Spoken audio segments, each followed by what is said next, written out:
You know, Will Smith used to be a singer. No? Yeah, he used to be a singer. Yeah. He sings the song Miami. Yeah. So every time I land in Miami, it's my tradition. I listen to it. Because it's just kind of funny. All right. Let's talk about the sugar beaties. So if patient has an altered mental status, right? And what is the normal blood glucose range? Did I start that? I think I did. 80 to 120 or 60 to 120? Yeah, I did. 80 to 120, 60 to 120, something like that. Good, Wes. Could someone feel bad at 55 or 85? Could they feel a little low? Perhaps, yeah. So just be aware, these are just generalities, okay? Students get real hyper fixated. Well, you said it was 70 to 120 and the exam gave us 68. Okay, well, sorry. But just know that there's a variation in that, okay? Now, what does D50 mean? What does that mean? Dextrose, 50%. But what does that 50% mean? And it's half of what's in that bag is sugar, dextrose. Good. Yeah, you're right. Does anybody carry D50 anymore? I don't know. Does anyone carry We D50? carried D10. D10, Yeah. D10. Why do people go away from that? Because they were over sugar in them. Yeah, well, no, it's the same dose. There's still 25 grams. D10 is easier on the system, I believe. It's a lot easier on the system, and the risk of necrosis far less. Could you imagine putting straight sugar up underneath someone's skin? Yikes. Yeah, blowing an IV is what I'm saying. So that's the consequence of that. So it's far diluted, so that is the reason why that's that way. Now, I told y'all earlier, if someone's malnourished and or an alcoholic, there's a medicine that we like to give prior to giving them D50. What is that medicine? Thiamine. Thiamine. What's the other name for thiamine? Vitamin B12? B1. B1? B1. Okay? So it's vitamin B1. And if we don't do that, it can cause something called... starts with a W? White Parkinson syndrome. No, it's close though. I mean, not close, but Wernicke-Korsakoff syndrome. Okay? So they could have encephalopathy, and then eventually they will have anterograde memory loss. So they end up making up stories because they can't make new memories. So imagine going the rest of your life, you can't make a new memory. That's where they're at. Okay? It's a damage that happens to their brain. So just be generally aware of that. Okay? Now, this is all just kind of obvious stuff, but I do want to talk about glucose metabolic derangements, right? So people can have low blood glucose from hypersecretion of the gland, right? So the pancreas, you could have insulinoma, right? So you could end up with too much insulin from the gland. That's pretty rare. But what's more likely? Why do we run people with low blood glucose? What's the story that we're going to get? Why do we end up running them? They haven't eaten, and then they took insulin. They took their insulin, and then they didn't eat. Yeah? So it's two-way. It's pretty rare for it to be the body itself produce insulin. Exception rare. It's a tumor called an insulinoma. Now, glucose arrangements, yeah. So what happens if their blood sugar is really high? What's usually the story? You would get a call, their blood glucose is 400. What? They haven't taken their insulin, right? So what if we get a call and their sugar is 200? They might have just eaten, or they're sick. Remember that whole cortisol thing? Yeah? Next time you have a really sick patient, check their blood glucose. It might be bumped, even if they're not a diabetic. Okay? That whole cortisol thing is called a glucocorticoid. That whole glucose thing is not negligible, right? That means something. It increases their blood glucose by design. Okay? So ABCs, yeah. Diabetes. So there's two different types of diabetes. There's diabetes mellitus. We're going to talk about that now. And diabetes. Have you all ever heard of diabetes insipidus? No? Cool. We're going to talk about that this afternoon. Something completely different. Now, diabetes mellitus literally means urine that is sweet. Okay? So way back day, I'm sure if y'all have heard this before, physicians used to sample, taste the urine and see if it was sweet. Because if it was sweet, this is where the name diabetes mellitus came from. It means like sweet urine. So what happens is if someone's blood glucose gets above 200, the kidneys can no longer reabsorb that, so it gets excreted into the urine. So if someone has a blood glucose of 300, they're dumping glucose into their urine. That's why the urine can taste sweet. It's because there's sugar in it, like actual sugar. So that's diabetes mellitus, and then gestational diabetes, we're going to talk about that, DKA and HH&K, we're going to talk about that. So I'm going to end up having to come back to this. Let me see if I can't save this. Copy. Good. But you might want to take a picture of this because it is very important for you to know the difference between type 1 and type 2 diabetes. I'm going to talk about it right now and lay down some foundation, okay? So let's talk about type 1 diabetes, okay? Type 1 diabetes is, what is that? I'll just tell you. Type 1 diabetes is the one that people are born with, right? So basically, this isn't necessarily a 2-day infant is going to pop out and have diabetes. That can happen, but that's usually not the case. People typically get diagnosed with diabetes in their early, somewhere between the age of 4 and 15 years old, okay? We don't know why this happens, but it's an autoimmune condition. The body attacks the beta or the islet of Langerhans beta cells. We don't know why that happens, but it does happen. They think it may be related to some type of virus or molecular mimicry. But basically your body attacks and destroys your pancreas, okay? Since that happens, you will produce no insulin. So again, are they gonna have to take insulin? Always, right? Typically, it's less than 30 years old is when this will onset. Is it associated with obesity? It's not, okay? Genetic predisposition, it's relatively weak. So this is really interesting. If you think type 1 diabetes versus type 2 diabetes, which one has a greater genetic component? It's actually type 2, which is really interesting. I always thought it would be type 1. I always thought insulin and family, the people that take insulin that ran in families, it's not the case. Since you're born with it. Yeah, it doesn't make sense, right? Because you're born with this, but it's not even really genetic, which is really weird to me. Is that what you were saying? Mm-hmm. Yeah, it's weird. So their cells are sensitive to insulin. So what does that mean? If there's insulin in the bloodstream, their cells will open up the door, let glucose come in. Okay, this is the opposite of type 2 diabetes, which we're about to cover. And that's pretty much what we need to know. The whole polyuria, polydipsia, polyphagia, weight loss, that is common. Type 1 diabetes. So these are your insulin-dependent diabetes. They depend on insulin to stay alive. That gets injected. Now, type 2 diabetes, this is almost always related to obesity and age. Okay? So it's like, what comes first? Did they gain weight and now they have type 2 diabetes? Or do they have type 2 diabetes because they gained weight? We don't really know. Okay? So this is typically in people that are older. It is associated with obesity, very high genetic predisposition, right? Glucose intolerance is mild to moderate. So let's talk about this whole glucose intolerance again. When there's a bunch of insulin floating around in the blood, when you're intolerant to it, you're not going to open up the doors. That is insulin intolerance. They're not going to take, that's insulin resistance. They're not going to allow it to come in. And that is the hallmark of type 2 diabetes. So if you remember this line and this line between type 1 and type 2 diabetes, the rest of this will fall into place. Type 2 diabetes is resistance to insulin. Even though there's insulin present, your cells are not going to take it, okay? So what happens is your body will say, fine, I'll just produce more insulin. I'll produce more insulin. And it starts increasing the amount of insulin, but it doesn't matter. The cells still will not take in the glucose. So what eventually happens is your pancreas literally gets burnt out, just burns out and it quits. Then you do have to take insulin every day.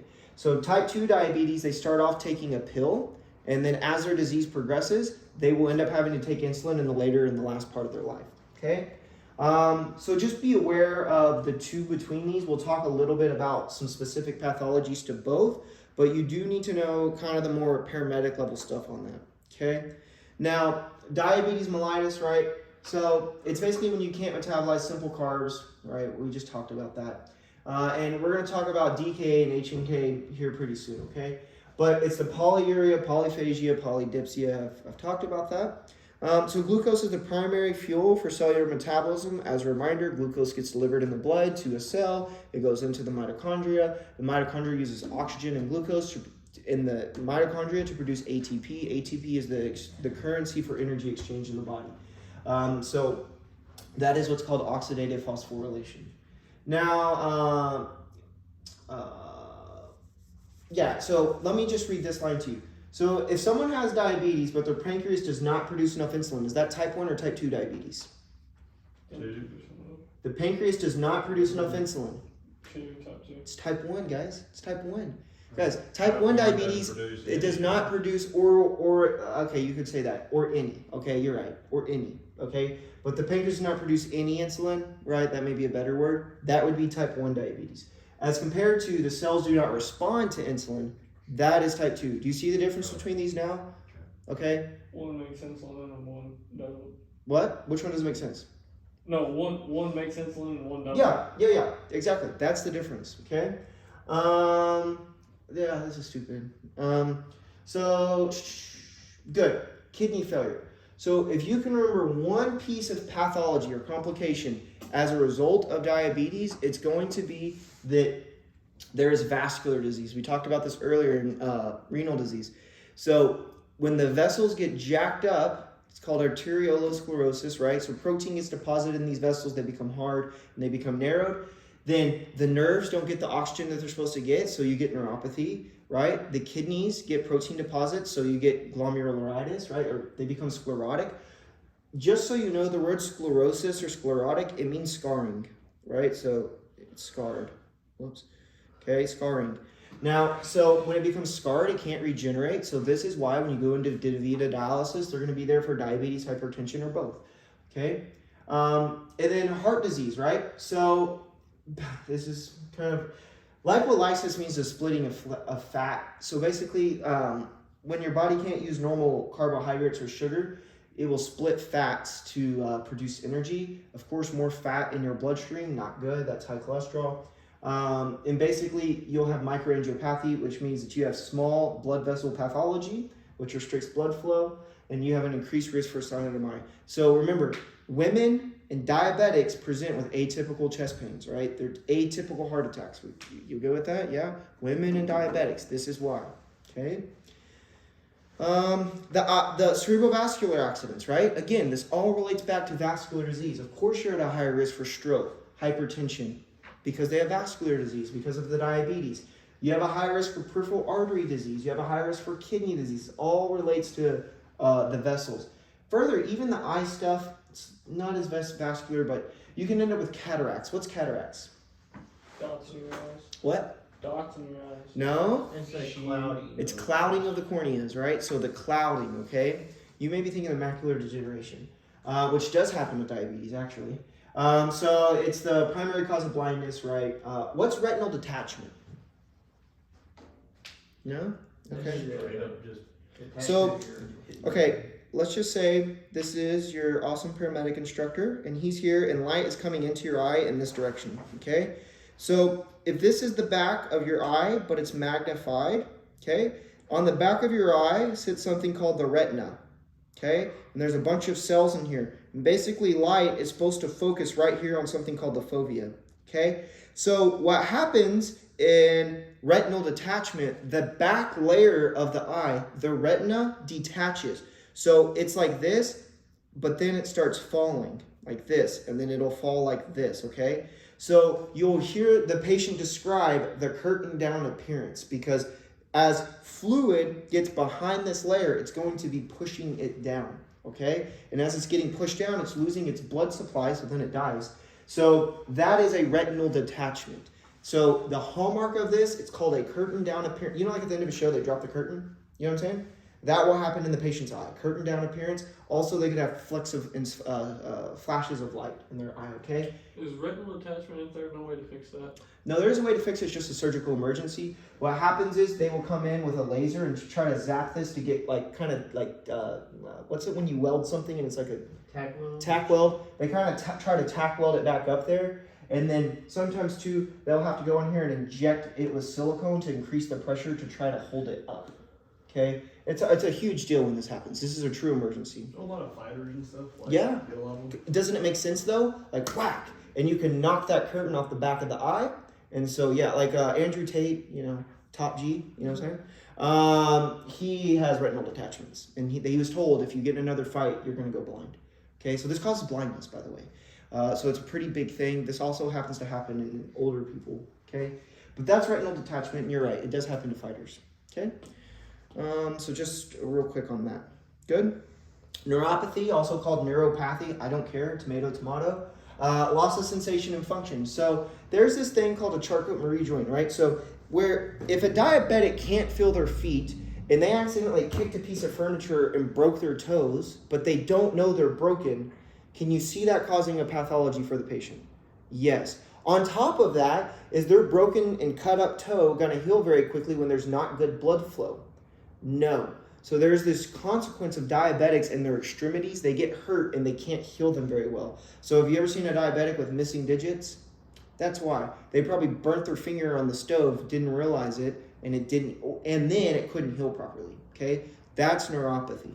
That's a serious consequence of being a diabetic. Okay? All right, type 1 diabetes generally affects children, but then it affects adults because it starts as a child and it affects the rest of your life. So don't think an 80-year-old male can't have type 1 diabetes. They certainly can, okay? We think environmental factors may be part of the cause, but again, we really don't know. If you find out, let me know. We'll be quadrillionaires. We got to figure out the cause of type 1 diabetes. We don't know. But the pancreatic cells do not produce insulin because they have been attacked in the autoimmune, okay? Autoimmune means the immune system has attacked itself, attacked its own body. So they require daily insulin injections. Where do they typically inject those at? Their belly, the subcutaneous fat of their belly, okay? So if you see a diabetic and they lift up their shirt, they're usually all bruised up because they inject insulin there, okay? Can you give it in the leg? Yes. Oh, yeah, I think you can, yeah. But I feel like a crowd favorite is the belly.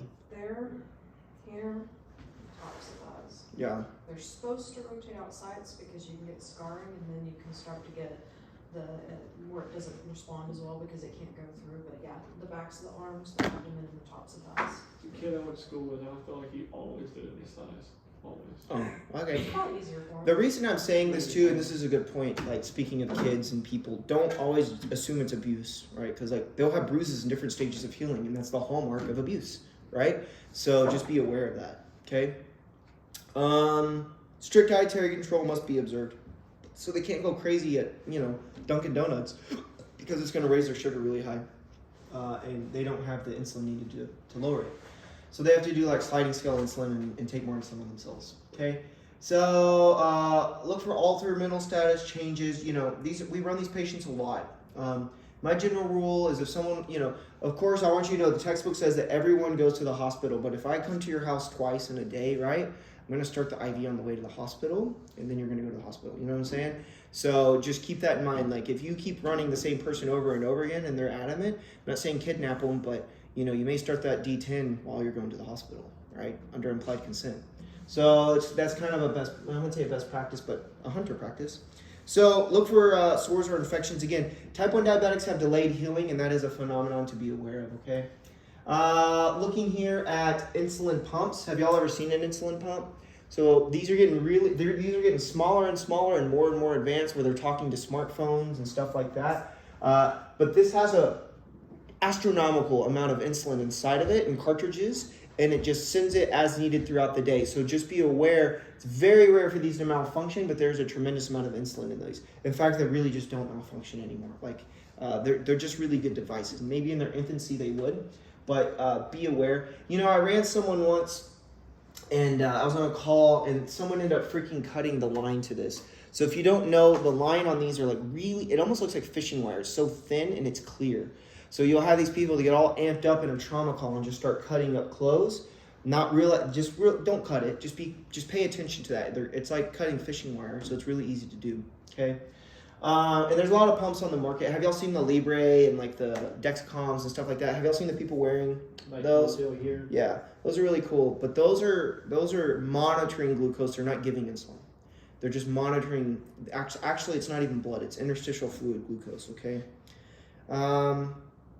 So type 2 diabetes, the most common form of diabetes. We're switching gears. Type 2 diabetes. Does this happen in young people or old people?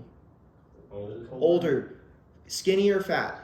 Fat. Typically obese, yeah. I mean, the F word's a little harsh, but obese, okay? So blood glucose levels are elevated. Often the pancreas does produce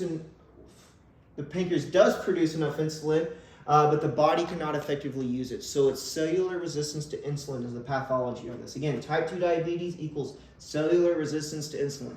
And eventually the pancreas will burn out because it's producing so much insulin, it'll burn out. So the development associated with obesity and physical inactivity, okay? So in the very early stages of prediabetes, if someone were to watch their diet and start exercising and losing weight, this can be reversed, okay? So that's a fun fact for you. Now, the symptoms, they make sense, right? It's the polys, cranky, confused, shaky, unresponsive, seizures, right?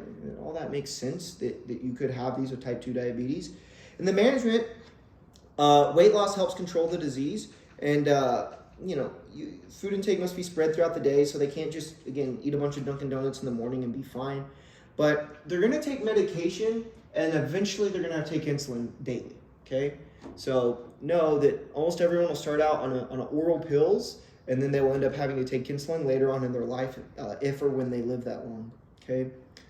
So any questions on type 1, type 2 diabetes? You really do got to know the difference between those before we move forward to gestational diabetes.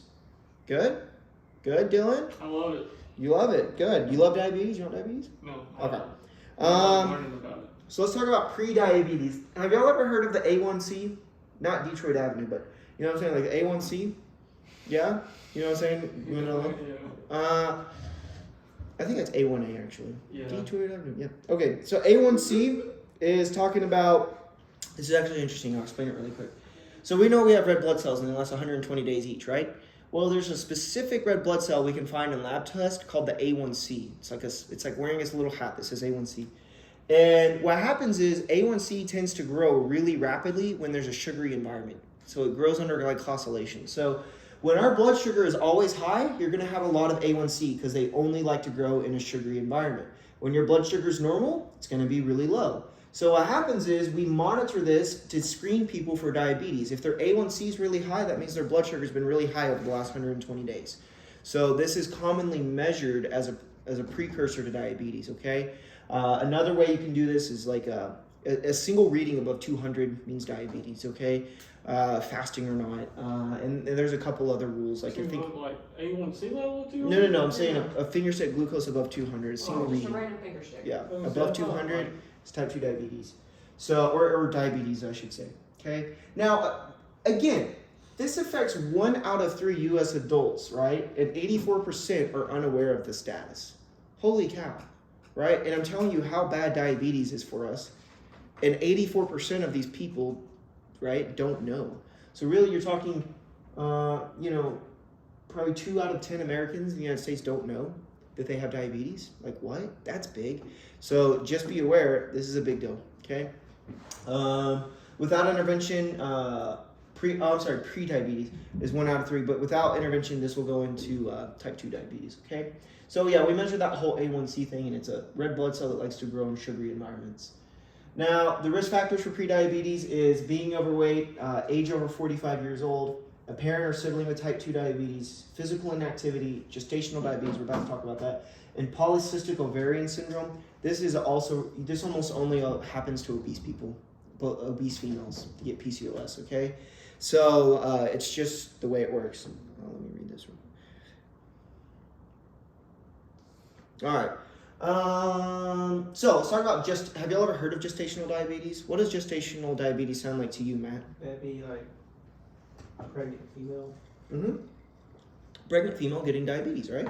So this takes form, intolerance during pregnancy. So there's this hormone, you don't have to know the name of it, but it's called HPL, human placental lactogen. And basically what happens is, as we're pregnant, I want to draw this out for you because students get lost on this. Okay, this is mom, this is kid. Okay, mom has vessels that are going to the kid, and she has vessels that are going away from the kid. Makes sense, right? And then here's the kid. And then, the kid has vessels that go to mom, and so that it goes both ways as well. That makes sense, right? But have you ever wondered what the placenta is? It's almost like, simplified, a little sponge, okay? To where only certain things can go through that, okay? There's not a direct anastomosis between mom's vessels and baby's vessels. They do not perfectly line up, and it's by design. So you're not connecting 2 ends of a water hose with a pregnancy. It has to go through the placenta.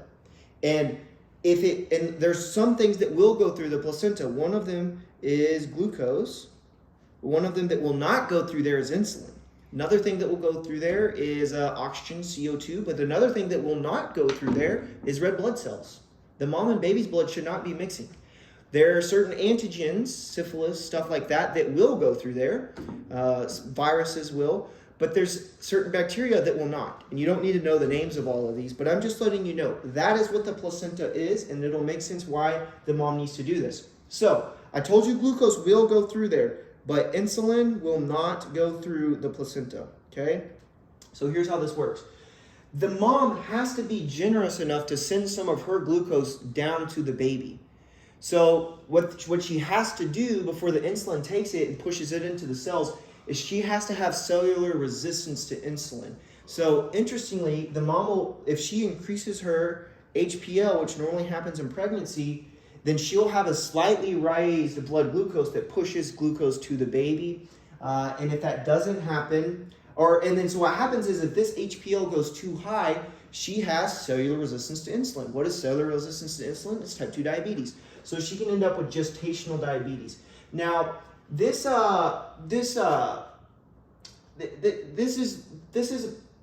will resolve for most women, okay? There are women that end up with gestational diabetes that have type 2 diabetes after the pregnancy. Sure, that happens. But it should resolve for most people. And it doesn't produce birth defects, but it does make for a really big baby. So have y'all ever heard of shoulder dystocia, right? It's when the shoulders can't fit through the birth canal. It happens in diabetic parents, right? So when mom's diabetic, not taking care of themselves, you're watering the sunflower a little too much, gets too big, and then it can't get through the birth canal. So that's shoulder dystocia. So just be aware, that's when you hear that, that's what happened. So a take-home point, diabetic moms always will have big kids, huge kids, and they're usually so big they can't deliver them naturally, they have to have a C-section. So just be generally aware of that, okay? Yeah, so we talked about this. Have y'all ever heard of the test, like where I'm sure you've had a wife that did this. They have to go in and they have to drink like this nasty sweet solution, and then they'll check their blood glucose over a several hour period to see, okay, well, how high did their blood glucose go? Are they showing pre-diabetes or diabetes or gestational diabetes, something to that effect. So just be aware, this is a common screening test that's done in virtually all pregnancies, okay? So yeah, that's one of the ways we do it. Now, I will say sometimes it does require insulin injections. Okay, so sometimes these moms, their gestational diabetes will get so bad they have to take insulin. Okay, a lot of times though, activity and just closely monitoring it is enough, or just planning for a C-section. we're not going to talk about the management of this, but it's of course supportive care in the pre-hospital environment. Okay, now hypoglycemia. What does hypoglycemia present as? What does that look like? Altered level of consciousness. Mm-hmm. Sugar lower than 45. Okay, sure. What about 55? Yeah. Maybe. Okay, good, gotcha. What else? Lethargy. Lethargic. How does their skin present? Sometimes clammy. Cool and clammy, diaphoresis. So cool and clammy, give them jammy. Hot and dry, their sugar's high. You know what I'm saying? So they will have, have y'all run a diabetic yet, everyone? Yeah? They have like this nastiest, sweaty skin, and there's a reason for that. I think we talk about it later, but I don't want to jump off topic, but there's a reason for that. So just be aware, hypoglycemia, they'll have diaphoresis, altered mental status, okay? Now, can someone die from hypoglycemia? Do you have to have glucose to live? Yeah, absolutely. Like, are they going to die that exact moment? Maybe not. But could you go hours with a blood sugar of 30 or 20? No, you really can't. You'll die. Or you'll certainly have organ damage. Okay, it's shock, right? Shock, lack of perfusion. That's the definition of shock. So, pathophysiology. So it can be from too much insulin, too little food, or both. We see this a lot. Basically, too, it's when they're injecting insulin and kind of going in what they're supposed to be doing. So basically in hypoglycemia, we already talked about this. In hypoglycemia, the body's first line of defense is to reduce insulin production in the pancreas and to increase glucagon production in the alpha cells. That makes sense. But have you ever wondered why they're diaphoretic and why they're tachycardic? It's catecholamine release. What are catecholamines? Synthetic. No, they're made naturally. What are catecholamines? Catecholamines. Norepinephrine, Norepinephrine, epinephrine, dopamine. Where are they produced? Adrenal. What? In the sombrero, but what part? The cord, The medulla. Yeah. Yes, the adrenal. Good. So what happens is your body will release these, and it'll increase it. The idea, the whole glucagon thing, going back to that, glucagon will increase. It acts on beta too. Okay, so you can end up dumping beta with glucagon, so it'll stimulate beta. Now, the idea is, you wondered why they're sweaty, why they're tachycardic. It's from the release of catecholamines. Now, there's a drug we give that blocks beta. What is that? Beta blockers. So a patient taking beta blockers can have hypoglycemia, but they don't present with the tachycardia and diaphoresis and all that we would normally expect. So there's this phenomenon when people take metoprolol called masked hypoglycemia. What's a mask? It's still the same person, it's just you can't see. So they're still hypoglycemic, you just can't see like you normally can that they're hypoglycemic. So they may not be as diaphoretic and stuff. It's not a contraindication, it's just something that practitioners need to be aware of. And that's called masked hypoglycemia, and it's caused by beta blockers, okay? Now, the last offense, stimulation of the autonomic nervous system. So just be aware of that. We're going to get through these next 5 slides and take a break. And then pathophysiology. So, like I said, there's different ways, right? Type 1 diabetics, the islets of Langerhans do not make insulin, okay? And type 2 diabetes, the pancreas does produce insulin, but the cells are resistant to insulin. Again, if you know those first 2 sentences on that chart I showed you, the rest of this will make sense. Okay? Let's see. Oh, this is how they present. They could be trembling, rapid pulse, sweaty, hungry, blood glucose less than 60. They could be just agitated, irritable, combative behavior. There used to be this guy in Springtown. I shouldn't say where he lives. There was a guy in our jurisdiction that we called him Mr. Krabs because he had a deformity to his hand from an injury. And he was so combative that anytime we went to his house, SO would have to clear us in. We would not enter the house without them saying, yes, it's safe to come in first. And we would run this guy almost daily for hypoglycemia. And he got arrested, but he went to prison. But what I'm telling you is they can be that combative. So be aware that when you start waking, imagine you wake up from a sleep and you have people on top of you holding you down with needles in your arm and you're massively confused. Could that cause combativeness? Of course. So it kind of makes sense that these things happen. Not only that, but adrenaline's through the roof. So what do? You fight. So just be aware that does exist, that people can be very combative, very combative. Altered mental status or confusion, nausea, weakness, and cool and clammy skin, give them Jamie. Cool and clammy, give them Jamie, okay? What's the medical word for sweating? I'm glad you asked. It's diaphoresis, okay? So additional signs and symptoms, headache, memory loss, incoordination, slurred speech, dilated pupils, seizures, and coma in severe cases. Why would they have dilated pupils? Sympathetic tone. Good job. Now, why I want to point out, especially on these 3 right here, what does that sound like? State trooper pulls someone over. Sounds like alcohol intoxication. So just be very aware there's a little bit of confusion on that, right? To where we may have to be a patient advocate sometimes and say, well, let's just check a quick sugar, right? So be aware that does happen. People get arrested for low blood sugar. What? I was going to say stroke. It does, and stroke can be confused as alcohol intoxication as well. So yes, you're absolutely right. Just be aware that happens occasionally, okay? So, and not even alcohol intoxication, in the state of Texas, they don't have to prove it's alcohol. They just have to prove you're intoxicated. So, you could be intoxicated on marijuana, get arrested for DUI. So just be aware of that. So hypoglycemia may develop rapidly, and they can have bizarre behavior and neurologic signs and what they call a diabetic coma. Okay? Has anybody tried these before? The lemon one's my preference. But the cherry one makes a mess. That's another reason I don't recommend it. But how do you instruct a patient to take this? Do y'all know? So y'all haven't used this, okay. So what you do is you twist off this little tip and you help the patient put this in their gums. That way it absorbs really quickly and you tell them try not to swallow it, just let it sit there and absorb, and it'll absorb and bypass the liver a lot quicker, okay? So this is the ideal way of taking this. Now, what you tend to see is patients and they just suck it down and swallow it, and that's fine, it's still pretty effective. But what is the rule if you're gonna give oral glucose? They have to be conscious and following commands, right? They have to be following commands, because if they're following commands, you can assume they have a gag reflex. They can swallow, okay? And then we have dextrose 10%, 15%, whatever. Okay. So yeah, and this bottom line is important. I can see them asking this on a test or something. But administration of glucose with stroke may exacerbate stroke symptoms. It makes sense if you dump sugary stuff on injured tissue. It could cause damage, okay? Especially, like a hemorrhagic stroke or something to that effect. So just be aware of that you don't necessarily, check their blood glucose. If it's on 120, don't be given D10, you know what I'm saying? So it's too easy to check a blood glucose to be making that mistake, okay? Rule out hypoglycemia with a blood test. And I want you to know you can administer glucagon IM or IN in adults. What's IN, Matt? Intranasally. Intranasally. Good. Okay. Now we're going to jump into this hyperglycemia stuff, but I want a quick 5-10 minute break, and then we might be able to finish this off because it really flies past this. Sound like a plan? Yeah? All right, let's do it. Let's take a quick break.